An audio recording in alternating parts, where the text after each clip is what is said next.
I just wanted to hop on here really quick and talk about the ways in which sexual trauma, in all of its many different forms, can impact intimacy, trust, relationships, etc. This is by no means an all exhaustive list. Every survivor has their own story. Every survivor has their own experience, has their own set of symptoms. So, this is not meant to be something that encompasses everybody's experience, but rather a good jumping off point. And if anyone wants to hear more, let us know. Okay, the first thing that comes to mind when I think about how sexual trauma in all of its forms impacts, intimacy, trust, relationships is this like heightened fear response that can happen. So that kind of looks like our fight, flight, freeze, fawn systems. When there's a danger perceived or real present, we might want to fight the danger.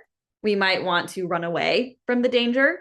We might want to freeze, shut down, dissociate away from the danger until it passes, or we might fawn. This happens a lot with sexual trauma. People might try to appease their perpetrator. They might be in a relationship with their perpetrator and are trying to keep the peace of the relationship. They might try to play nice, play kind to keep themselves safe. But whatever your response was during sexual trauma, which again, it can look like one incident, sexual trauma can also look like chronic coercion, for example. So it might be a little bit more subtle. This can also look like, risky or impulsive behavior, engaging in risky and impulsive sexual activities, perhaps, where your body safety is not being prioritized. That can look like having difficulty sleeping because your fear responses are online. It can look like feeling on edge, irritability. We might have re-experiencing symptoms, so things like flashbacks, thoughts, feelings, body sensations, right? Feeling as if you were back there. Things like nightmares can also kind of be included in that category too. Nightmares of the situation or of the relationship. With our fear responses and our re-experiencing symptoms, that can obviously impact the individual in a lot of ways. It can also impact their ability to feel available to intimacy in all of its different forms. And trust, right? If your body is telling you that there's something to run away from or something to fight or something to fawn to or shut down, dissociate around, that's going to impact your ability to trust in yourself and trust another person or people that you're engaging with. The self-trust thing is huge too with survivors. Oftentimes we go down this shame or self-blame spiral, which happens for a lot of reasons. But this questioning of, do I trust myself? If this situation were to come up again, if this type of relationship were to come up again, do I trust my ability to fight, to advocate for myself, to say no, to get myself out of it, because of those automatic fight, flight, freeze, fawn responses that happen. And part of the healing is not only learning to trust a partner or to trust people, but also reestablishing that trust in yourself.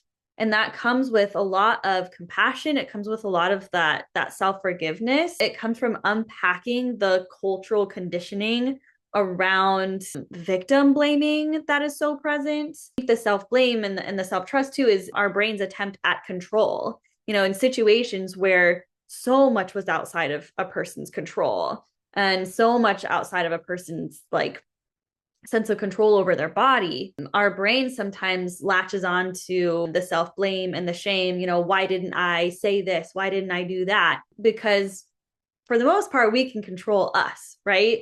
Thinking about trying to control other people or like the scary world that can be out there around us, right? It's sometimes unconsciously easier to turn the blame and the focus on ourselves because we feel like we have more of a sense of control over that. It's not often conscious, but that is kind of part of the reason why the self-blame and shame can come in. Going back to some other ways that sexual trauma might impact intimacy and trust in relationships is like the physical effects. After this sort of a trauma, people might have difficulty with arousal, with relaxing their muscles during and not during sex. There can be struggles with chronic illness, chronic fatigue, chronic pain, digestive issues, right? All of these physical effects that are impacting, again, not only the individual, but how is that going to impact your ability to trust a partner, to have patience as all of that is happening to your body? It's so vital to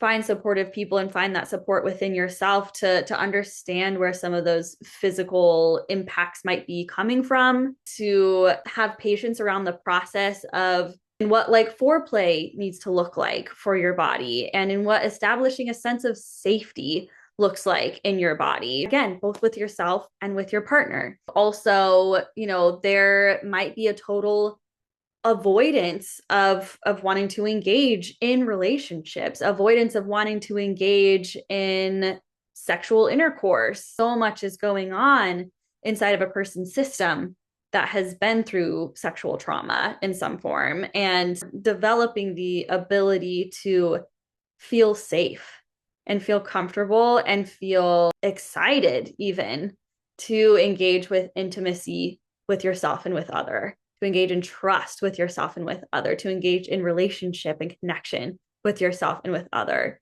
It feels really daunting. I think it's important to remember that to any survivor out there, you did the best you could.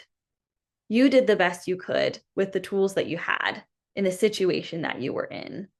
And I feel so strongly in my heart for those people who don't know that yet. And healing is possible. Having a space to say all of the scary stuff out loud and to bring compassion to an emotional context that feels so opposite, it's possible.